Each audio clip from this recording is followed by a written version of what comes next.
A lot, knowledge about coaching. You probably been trained, you probably been through some seminars, or you're coaches yourself. I'll give you a different perspective, and the strategy is I'll share a couple of stories, and then I'll go and process these stories. So that's to me. He said, if you're sitting down on the interview chair, on the client's chair, coach-client, if you're sitting down on the chair, and if you ask him all the wrong questions, if you ask him all the phony questions, if you ask him all the fake questions, you'd be a bigger liar. Make sense? Yeah? So which one would you prefer to participate in? The first one, which will help you out of the situation, or you be present in a situation and lie your way through it. This was the midnight of Thursday. I'm supposed to do the interview on Saturday morning. I said, thank you for the discussion, thank you for the dialogue. I think I have an answer to what I want to do. I went to sleep that night. I woke up the next morning, Friday morning. I decided what I'm going to ask. I will ask him everything that is correct. I would ask him everything that the world is talking about. I would ask him what scares me. All the questions that scares me. But the thing that I will do is I will structure my dialogue in such a way. I will morph my words in such a way that there will be no insult. There will be no intrusion. There will be no harm done. Yeah? So I sat down the morning of Friday and I crafted 15 questions. Now if any of you here, most of you here know that coaching is about questioning.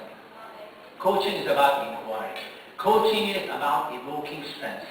So using all my coaching skills, everything that I've learned in the last 5-10 years, I put them down. I wrote down 15 powerful questions. Every question I went through, I went over it with a magnifying lens. Every single word, I looked at it under a microscope. A letter, I checked it out. I sent in the 15 questions. That included a question about Osama. That included a question about border wars. That included a question about peace building. Those were scary questions to ask a guest. 60 minutes later, the ambassador of Pakistan calls me up. He says, Raju, I am thrilled at these questions. These are fantastic questions. I love them. And in that phone call, in that conversation, him and I became friends. I didn't have to read the book on peace building. Saturday morning, he came onto the show, and we had one of the best interviews that I've ever had in the last 6 to 8 months. And it was great rapport, great trust, great back and forth of questions and answers, and we put up everything that had to be put up in a positive, in a constructive way. Yeah, thank you very much. I appreciate that. Does that make sense to you? Now that's nothing to do with your business at the time. That's nothing to do with what you do in the call center industry. But it has everything to do about changing and transforming somebody else. Transforming or managing the situation.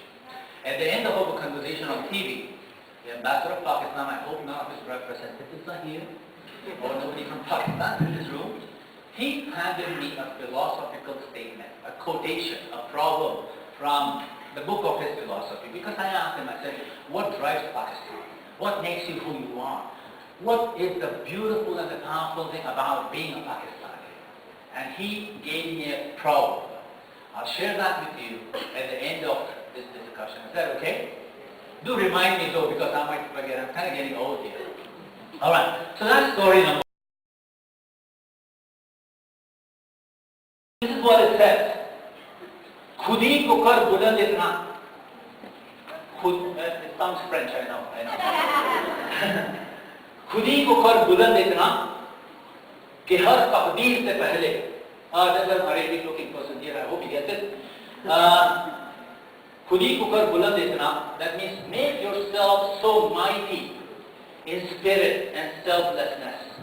खुदी को कर बुलंद इतना, make yourself so mighty in spirit and selflessness कि हर तकदीर से पहले, that means before every change that occurs outside of you, before every change that occurs in your destiny, खुदा अपने बंदे से खुद कहे.